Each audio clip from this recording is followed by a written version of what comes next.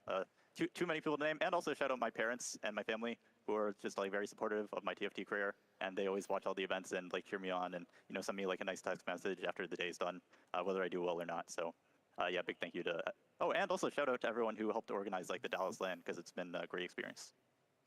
Thank you so much, Weijin, for taking the time to talk to us today. Best of luck in your games tomorrow. We'll be watching, and we are going to be hearing from you hopefully soon as well. Take care. All right, thank you. Thank you for having me. Bye.